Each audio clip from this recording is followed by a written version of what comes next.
hacia el extracelular. ¿De qué depende? ¿De que sea para dentro del hígado o para fuera del hígado? ¿De qué depende? No. O sea, sí y no. Sí, pero es una consecuencia indirecta de eso. Es una consecuencia indirecta de eso. ¿Ah? De un gradiente, del gradiente de concentración. Cuando acabamos de comer, como lo vimos anteriormente, hay mucha azúcar afuera. Hay mucha azúcar en el espacio vascular. Y por eso el GLUT transporta la glucosa desde el espacio vascular hacia el intracelular, en este caso dentro del hepatocito. Pero en este caso el hígado está produciendo azúcar a montones, desde la glucogenólisis, desde la gluconeogénesis. Él está produciendo grandes cantidades de azúcar. Ese azúcar se está concentrando en el interior del hepatocito y el gradiente va, y afuera no hay, porque no estamos comiendo. Entonces el gradiente va hacia afuera. Esa glucosa sale. Ahora, en el caso del músculo, la glucosa no sale. ¿Por qué no sale? Porque él es egoísta. ¿Ah? Porque él es egoísta. La primera es esa, y eso es muy importante. No hay glucosa 6-fosfatasa. El producto final de la glucólisis en el músculo, de la gluconeogénesis en el músculo, es glucosa 6-fosfato. Gluconeogénesis. Glucogenólisis es glucosa 6-fosfato, pero no hay quien le quite el fosfato a la glucosa. Así que la glucosa no puede salir, porque aunque hubiese un GLUT2, el GLUT2 transporta glucosa, no glucosa 6-fosfato. ¿Y cuál es el segundo problema?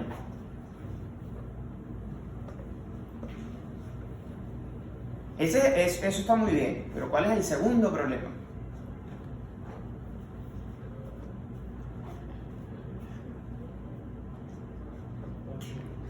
No hay un GLUT para salir. El GLUT4 es el que principalmente se expresa en el músculo. El GLUT4 está dentro, pero no hay insulina. El GLUT4 está dentro, no hay insulina. Él expresa GLUT1, pero en muy pequeña cantidad. Hay GLUT1, pero en muy pequeña cantidad. Y no hay GLUT2. Entonces, no puede salir. La glucosa, por mucho que llegue a glucosa, que no llega a glucosa, no puede salir porque no tiene por dónde. No tiene salida. No es bidireccional, y segundo, es dependiente de insulina, y aquí no hay insulina. Ok. Las otras vías que tenemos que conocer es la lipólisis, que ocurre en el tejido adiposo, que es la degradación de los triglicéridos, ácido graso libre y glicerol, y depende de la lipasa sensible a hormona, que es la enzima clave aquí, desde mi punto de vista. La regulación de la actividad de la lipasa sensible a hormona es un elemento clave en la regulación de todo esto que nosotros vamos a ver de aquí en más. Porque todo empieza con la sobreoferta de ácidos grasos libres, tanto en la inanición como en el estado patológico de la resistencia a la insulina. La resistencia a la insulina comienza en el tejido adiposo, y la consecuencia de la resistencia a la insulina en el tejido adiposo es la sobreoferta de ácidos grasos a los otros tejidos. Y la beta-oxidación, que entonces es la degradación de los ácidos grasos a acetil-CoA. La proteólisis es la degradación de las proteínas a sus aminoácidos. ¿Para qué? Para que podamos utilizar los esqueletos carbonados para la obtención de energía, para la síntesis del glucógeno y para generando intermediarios del ciclo de Krebs, y el grupo amino, que debe ir al ciclo de la urea para su eliminación. Y la gluconeogénesis, que ocurre en el hígado, ocurre también en el riñón, y es entonces la síntesis de glucosa a partir de estos esqueletos carbonados y otros esqueletos carbonados que estamos obteniendo de ahí. Esto no lo voy a mencionar porque ya lo mencioné varias veces, pero sí nos vamos a quedar aquí. Entonces, lo primero que tiene que ocurrir para que hablemos de beta-oxidación es que tiene que haber ácidos grasos libres. Si no hay ácidos grasos libres, no se pueden beta-oxidar. Eso es lo primero que tiene que ocurrir, es la lipólisis. Para que ocurra la lipólisis, tiene que dejar de secretar insulina, porque la insulina ejerce un potente efecto inhibidor sobre la actividad de la lipasa sensible a hormona. Potente. De hecho, nosotros, cuando tenemos un paciente en una complicación de la diabetes tipo 1, que es la cetoacidosis, lo primero que le damos es un bolo de insulina al paciente. ¿Con qué objeto? Parar lipólisis. Es el primer objeto. Y el segundo objeto es parar cetogénesis. ¿Sí? no hay lipólisis no hay cetogénesis tampoco. Entonces, la lipasa sensible a hormonas activada por la fosfolipasa A, que es activada por AMP cíclico, que se produce por la activación de la enilato ciclasa por la proteína, por la subunidad alfa-GTP, y que esto está asociado al receptor de la hormona, en este caso glucagón. La PKA tiene dos claves, dos proteínas clave acá. Recuerden que la proteína quinasa A es una quinasa, como quinasa fosforila A proteínas. Una de estas es la lipasa sensible a hormonas para su activación, pero lo otro es que los triacilglicéridos en el tejido adiposo no están libres. O sea, no es que ellos están regados por todo el adipocito. Así lo vemos en el microscopio, pero no funciona de esa forma. Los triacilglicéridos en el tejido adiposo están en pequeñas vesículas que hacen una vesícula grande. Pero estas pequeñas vesículas están rodeadas por unas proteínas que se llaman perilipinas. Estas perilipinas, en su forma desfosforilada, evitan que la lipasa sensible a hormona tenga acceso a los triacilglicéridos. Pero cuando se fosforila, ella cambia de conformación y permite, y de hecho es necesario, así como las sales biliares eran necesarias en la micela para que la lipasa pancreática degradara los triacilglicéridos de la dieta, que ocurra algo parecido. Es necesario la presencia de estas perilipinas fosforiladas para que la lipasa sensible a hormonas pueda interaccionar con los triacilglicéridos que se encuentran en la gota de líquido del adipocito. Entonces, ¿quién fosforila la perilipina? La proteína quinasa. La proteína quinasa A. Recuerden que es una proteína quinasa, fosforila cualquier proteína que pueda ser susceptible de fosforilación. En este caso, la lipasa sensible a hormonas y las perilipinas. ¿Qué va a pasar con estos ácidos grasos? Bueno, estos ácidos grasos pueden circular, pero recuerden que ningún lípido circula libre por el tejido adiposo, por el plasma. Entonces ellas necesitan unirse a un transportador. El principal transportador por abundancia, no por afinidad, es la albúmina. Los ácidos grasos libres entonces se unen a la albúmina y circulan por la circulación, valga la redundancia, a través de su unión a la albúmina hasta que lleguen a los tejidos que van a captar esos ácidos grasos, ya sea tejido cardíaco, ya sea tejido muscular esquelético, ya sea hígado. En el caso del hígado, en el caso de estos tejidos que van a depender energéticamente de ácidos grasos, estos ácidos grasos deben ir entonces a una vía que llamamos beta oxidación. Ya dijimos que lo primero que tiene que pasar es que tiene que haber lipólisis en el tejido adiposo, porque la beta oxidación no ocurre en el tejido adiposo. La beta oxidación ocurre en el tejido muscular esquelético, en el tejido muscular cardíaco, ocurre en el tejido hepático, pero en este caso estos que son los que nos interesan a nosotros, pero ocurren en muchos tejidos que pueden obtener energía a partir de los ácidos grasos, que no es el tejido adiposo. Pero lo primero que tiene que suceder en el tejido adiposo, para que estos ácidos grasos puedan estar libres y llegar a los tejidos que los vamos a utilizar. En estos tejidos, esos ácidos grasos libres van a ser beta oxidados. Ahora, los ácidos grasos libres en el hígado tienen multiplicidad de destinos. Como siempre, el hígado no es sencillo. En el tejido hepático, los ácidos grasos pueden ser beta oxidados, pero también pueden ser reesterificados. Reesterificados quiere decir que los vuelven a unir al glicerol y vuelven a formar triacilglicéridos. Estos triacilglicéridos se pueden almacenar dentro del tejido hepático y producir una complicación que van a ver muy frecuentemente en sus pacienticos desnutridos en pediatría, que es el hígado graso. Estos pacientes, a pesar de que no comen, a pesar de que tienen deficiencia energética importante, ellos hacen como complicación la infiltración grasa del hígado. Y el otro destino es que estos ácidos grasos se pueden reesterificar, se pueden unir a la ApoB100 y salir a la circulación en forma de VLDL.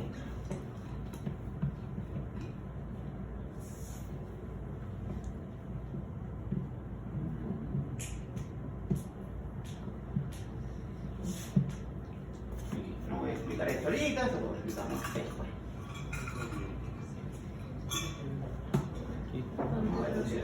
Ok, entonces aquí a donde nosotros queremos llegar, que es que estos ácidos grasos libres pueden ser beta-oxidados para transformarlos en acetil-CoA, que es un elemento clave en la regulación. Voy a volverlo a decir, un elemento clave en la regulación del metabolismo energético del hígado mayor. También puede ocurrir en el hígado. La beta-oxidación, aunque es una vía degradativa y es una vía oxidativa, es una vía que ocurre dentro de la matriz mitocondrial. Como todo lo que pasa dentro de la matriz, los sustratos tienen que introducirse a la matriz mitocondrial para que puedan accesar a la maquinaria enzimática necesaria para la degradación. Y como toda vía degradativa, toda sustancia que va a ser degradada o metabolizada, lo primero que tiene que ocurrir es que se tiene que activar. Lo primero que tenemos que hacer es activar los ácidos grasos para poderlos llevar al interior de la mitocondria. ¿Y cuál es el activador de los ácidos grasos? Coenzimano. Exactamente. Entonces todo ácido graso se va a activar a través de la enzima llamada acetil-CoA sintetasa, que toma o que depende de acetil-CoA, de coenzima A, para unir ese ácido graso a esa coenzima. Entonces él necesita un ácido graso, en este caso vamos a usar ácido palmítico como el de referencia, y una molécula de coenzima A, y lo que va a hacer entonces es unir estos dos. Este enlace que se forma entre el oxígeno y el azufre es un enlace de alta energía. Para él degrada una molécula de ATP y en forma de AMP y pirofosfato, y luego este pirofosfato es degradado por una pirofosforilasa a 2 moles de fosfato inorgánico. Y así obtenemos entonces una molécula de palmitil-CoA, que antes habíamos escuchado mucho acetil-CoA, es exactamente lo mismo, solo que en lugar de tener 2, exactamente lo mismo. Para que tengan una idea, en vez de tener 2 carbonos tiene 16. Ok, una vez que él está activado, entonces debe pasar a través de las 2 membranas. Debe atravesar la membrana mitocondrial externa y luego la membrana mitocondrial interna, que es donde está el tema, ¿no? Entonces lo primero que ocurre es que a nivel de la membrana mitocondrial interna, que es donde está la acetil-CoA sintasa, se produce la activación del ácido graso mediante su unión a coenzima A. Ahora bien, no hay un sistema de transporte para los acetil-CoA. El sistema de transporte transporta es acilcarnitina. Para ello utiliza la carnitina, de la que probablemente algunos de ustedes ya hayan escuchado, o quizás se los dieron a tomar cuando eran niños, porque ya ustedes tienen edad para existir cuando la carnitina comenzó a utilizarse como estimulante anabólico en los niños. Entonces, ¿qué debe suceder? Lo primero que debe suceder es que se debe traslocar el ácido graso hasta la carnitina desde la coenzima A. Y eso lo hace la carnitina, palmitoil, transferasa 1. ¿Ok?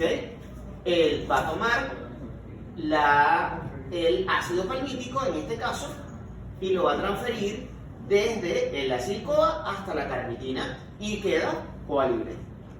¿Ok? Nosotros, ¿sí me siguen? Sí. ¿No me siguen? Recuerden, nosotros agarramos un ácido graso, nosotros tomamos una molécula de ácido palmítico. Eso lo explico bien.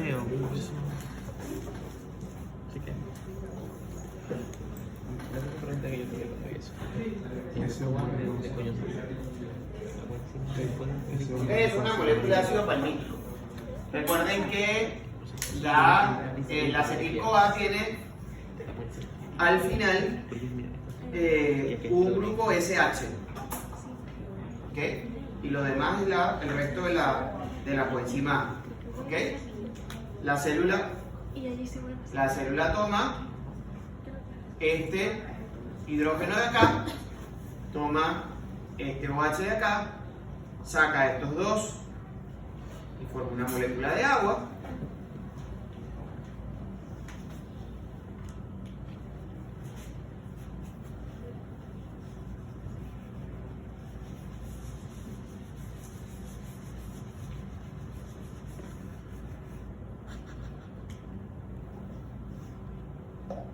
tiene un enlace no pareado, este tiene un enlace no pareado, ¿qué hace la célula?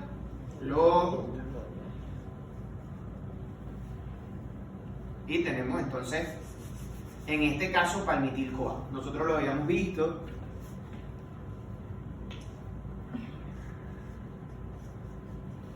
con este señor, que es el acetilo, solo que nunca habíamos caído en cuenta que el acetil-CoA es esto. Y que esto que está acá es un aminoácido junto a contra un residuo de ácido pantoténico, y eso es lo que va a generar esto. Esto es un ácido graso activo, o un acilo activo. Ok, ¿qué va a pasar? Que este ácido graso que está aquí, que lo está transportando o que lo está activando la coenzima A, ahora va a pasar a la carnitina, haciendo un proceso más o menos similar, en donde el ácido graso se va a pegar aquí a la carnitina y la coenzima A va a quedar libre. Eso es todo. ¿Cómo se llama la enzima? Carnitina, porque usa carnitina. Palmitoil, que es, hablando del ácido palmítico. Transferasa, porque es una transferasa, porque agarra el ácido palmítico, se lo quita a la coenzima A y se lo pega a la carnitina. ¿Sí? Sí. Ok. Y entonces tenemos acilcarnitina.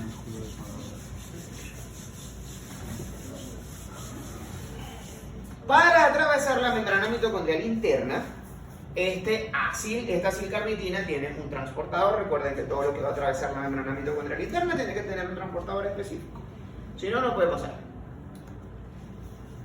Ese transportador es un transportador de carnitina, acilcarnitina. O sea, él agarra la acilcarnitina, la mete y saca una molécula de carnitina. Y queda CoA libre y queda, sí, se convierte en acilcarnitina. En acilcarnitina. Y la coenzima A queda para otra cosa. En el espacio intermembrana o en el citoplasma de la célula, para otra cosa. Para cualquier otra cosa que se use la coenzima A. ¿Ok? Pero esto tiene que entrar a la matriz, porque la beta-oxidación ocurre en la matriz mitocondrial. ¿Ok? Entonces, esta acilcarnitina entra y una molécula de carnitina sale. Fácil. ¿Sí? ¿Ok? ¿Qué va a pasar con esta acilcarnitina? Que yo no necesito acilcarnitina. Yo necesito una acil-CoA, porque con eso es que voy a trabajar. Eso es lo que se va a degradar, un acil-CoA. Nada, el mismo proceso que se hizo aquí arriba, pero al revés. Él toma el acilo, el ácido graso, lo toma desde la carnitina, se lo coloca a la coenzima A y la carnitina queda libre. ¿Para qué la carnitina queda libre? Para sacar un mol de carnitina y meter un mol de acil-CoA, de acilcarnitina, perdón, y entonces poder repetir el ciclo una y otra vez, como pasaba con el malato en las lanzaderas de malato. Y ya tengo entonces el acil-CoA dentro de la matriz mitocondrial para su oxidación. Eso es mi acil-CoA. Aquí yo debo recordarles y vuelvo otra vez a hacer énfasis porque esto es importante. Recuerden que esto se enumera 1, 2, 3, 4, 5, 6, 7, 8, 9, 10, 11, 12, 13, 14, 15, 16. ¿Ok? Este es carbono, este es carbono 2, carbono alfa, y esto es carbono beta. ¿Por qué es importante? La vía se llama beta-oxidación porque todo el proceso va a ocurrir alrededor de este carbono. Va a ocurrir alrededor del carbono beta.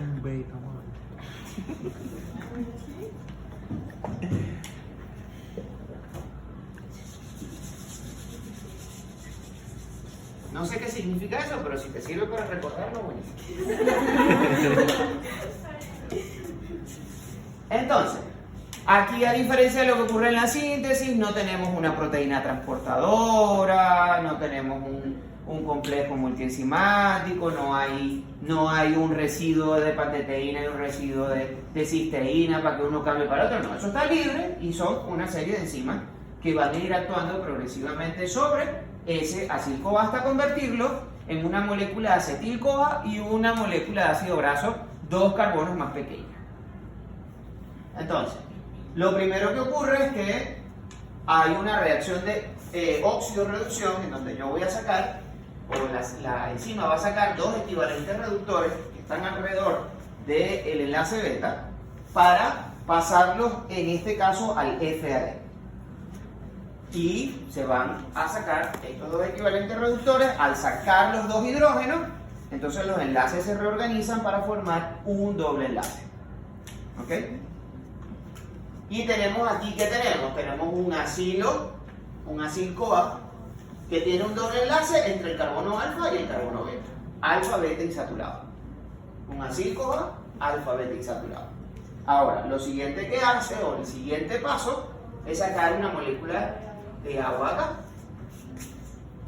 Meter una molécula de agua acá para formar aquí, en el carbono beta, un grupo hidroxilo.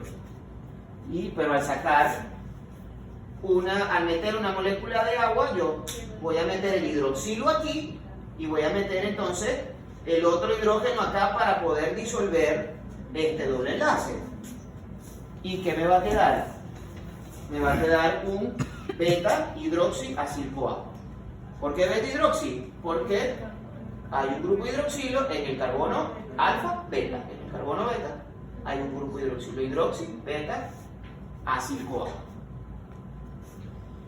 Va a pasar entonces ahora la célula, la siguiente enzima va a sacar este hidrógeno y va a sacar un hidrógeno luego para 2 equivalentes reductores que van a pasar al NAD, que va a venir oxidado, va a salir de la reacción reducido, y aquí ahora voy a tener este doble enlace con el oxígeno y este grupo se llama carbonilo, que representa la función química acetona, entonces beta-cetoacil, beta hidroxi, beta-cetona. Y ahora, pues sencillamente una tiolasa va a meter una CoA aquí, entre el carbono beta y el carbono alfa, y voy a tener una molécula de acetil-CoA y una molécula de, ahora, un ácido graso que ya no tiene 16 sino que tiene 14. Cada uno de esos equivalentes reductores que salieron no necesita transportador. ¿Por qué no necesito una lanzadera de malato aquí? Porque estoy dentro de la matriz mitocondrial. Yo no necesito pasar esos equivalentes reductores para ningún lado, sino para la cadena respiratoria directa. Entonces, en una vuelta de beta oxidación, se van a generar en cadena respiratoria 5 ATP. 3 del NAD y 2 del FAD. Que por vuelta se producen 5 ATP. Ok. Esto va a suceder otra vez. Todo esto se va a repetir una y otra vez. Cíclicamente. Cíclicamente se va a ir repitiendo. Una y otra vez, y va a generar entonces, si el ácido palmítico tiene 16 carbonos y el acetil-CoA tiene 2, ¿cuántos acetil-CoA se van a generar? 8. ¿Ah? Se van a generar 8 acetil-CoA porque lo voy a ir dividiendo de 2 en 2. De 2 en 2, de 2 en 2, de 2 en 2, voy a producir 8 acetil-CoA. Recuerden que cada acetil-CoA va al ciclo de Krebs. En el ciclo de Krebs se producen 12 ATP. ¿Por qué? ¿Cuántos ATP se producen en el ciclo de Krebs? 1. En el ciclo de Krebs se produce 1. Colección a nivel de sustrato. Y los demás son por los que ¿Equivalentes reductores en dónde? ¿Que van para dónde? ¿A través de quién? Profe, está jugando mucho. ¿Cuántos NAD se producen en el ciclo de Krebs? 3. ¿Cuántos ATP obtengo por NAD? 3 por 3. 9. ¿Y 1 por fosforilación a nivel de sustrato? 10. ¿Cuántos FAD se producen? 1. ¿Cuántos ATP por FAD? 2. ¿Más los 10? 12. 12 ATP. Eso es todo. Me dio mucha vuelta para decir Pero es que ya eso lo deben saber. Sí, Sí, pero sin toda esa vuelta. No, yo necesito saber que ustedes saben de dónde sale, no de que son 12. ¿Qué pasa? Si ustedes se aprenden el 12, probablemente el año que viene en fisio se los pregunten y ustedes no saben que son 12. Pero si ustedes se aprenden el proceso, eso no se les olvida nunca. Si ustedes entienden el proceso y se aprenden el proceso, eso no se olvida nunca. Si ustedes refuerzan lo que oyen con lo que ven, no se les olvida nunca. Jamás. Y si lo cantan, menos.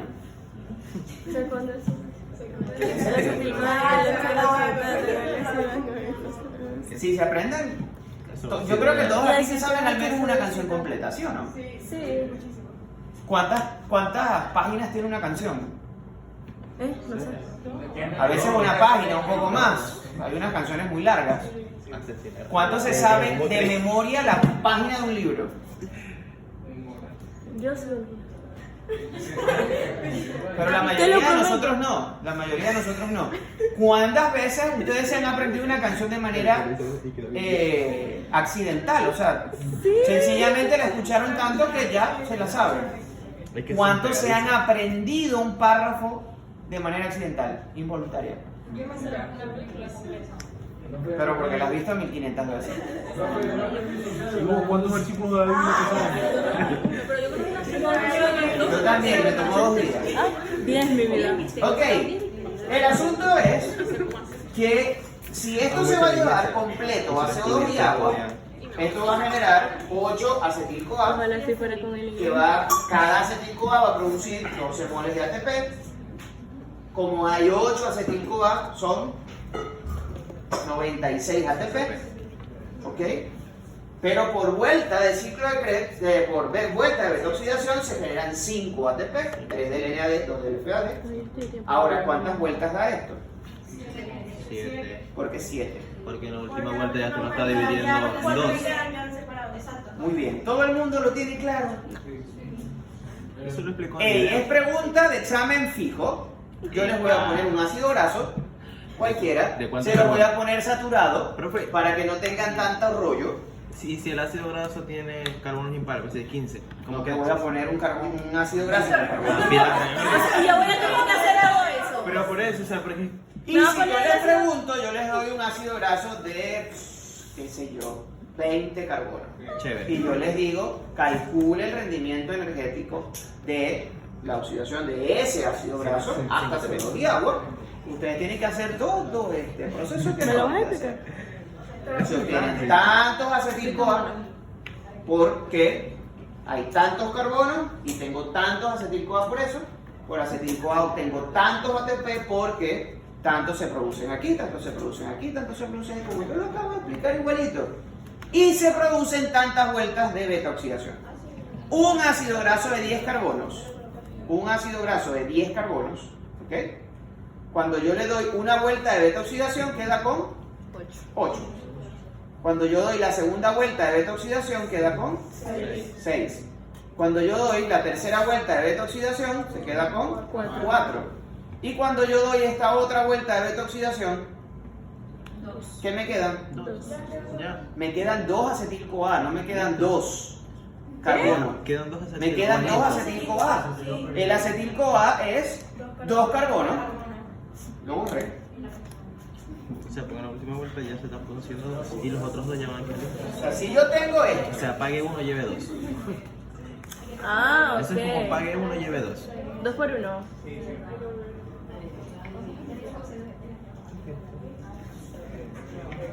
si yo tengo esto, ¿ok? Yo tengo esto que está acá. Demasiado. Esto obviamente está unido a Sí.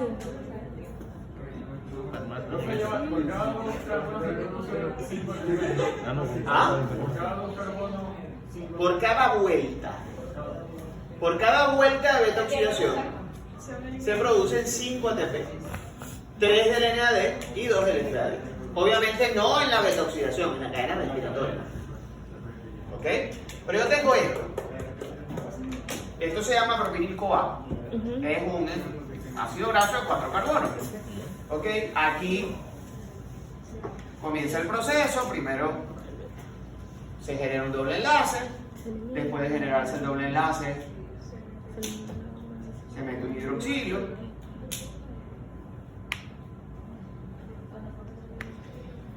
Después que se mete el hidroxilo, se saca dos equivalentes reductores y se forma un ceto. Y luego entonces esto aquí va a meter una CoA. Cuando mete la CoA aquí y saca esto de aquí,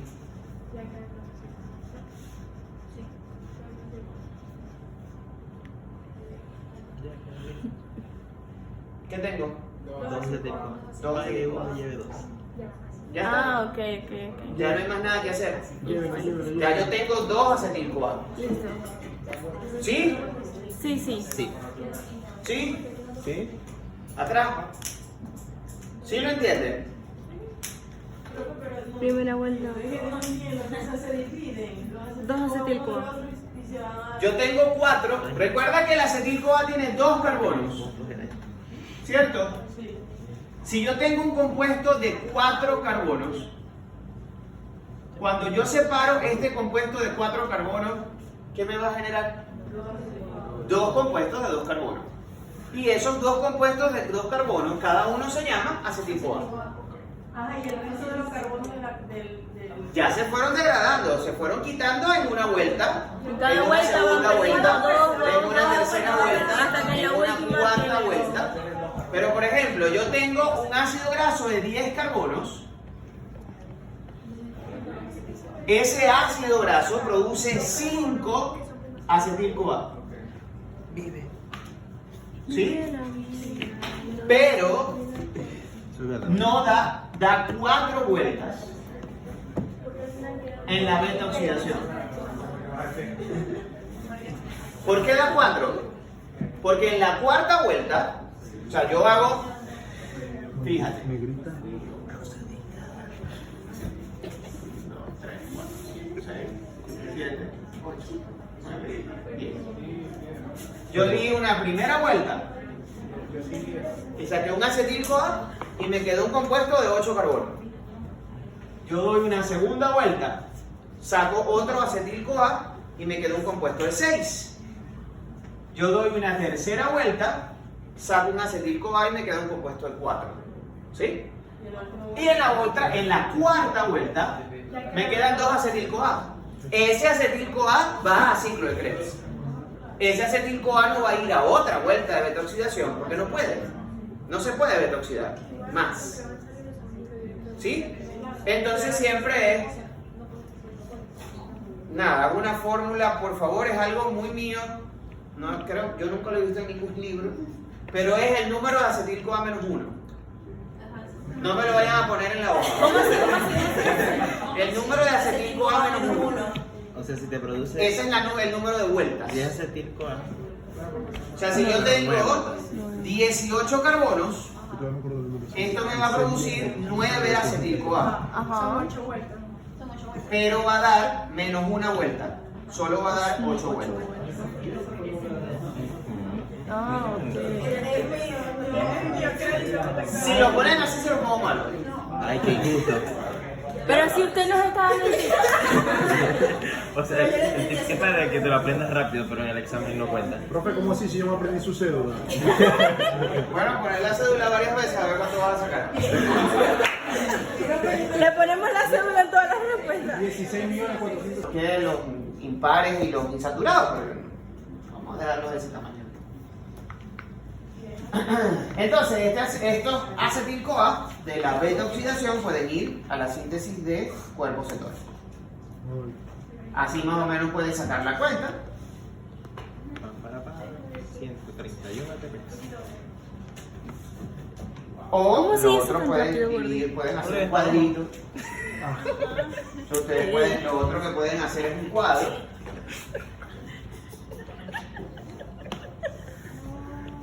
Lo odio. Donde ustedes escriben aquí beta-oxidación.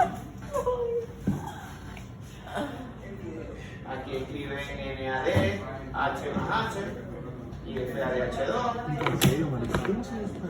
Y aquí escriben ciclo de Krebs. Y escriben ATP, NAD y FAD. Entonces, cuando se produce por beta oxidación, se producen un NAD y un FAD, ¿ok? Y se produce por ciclo de Krebs un ATP, 3 NAD reducido y un FAD. Y esto me va a producir, a su vez, esto produce, por ejemplo, si es un ácido graso de 10 carbonos, esto me va a producir, va a dar 4 vueltas de beta oxidación, perdón. 4 vueltas de beta oxidación y va a producir 5 acetil-CoA.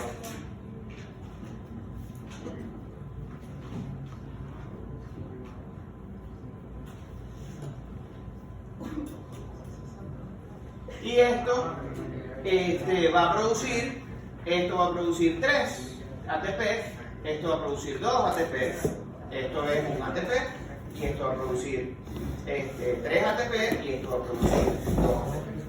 Y sacan la cuenta, 12, 8, 5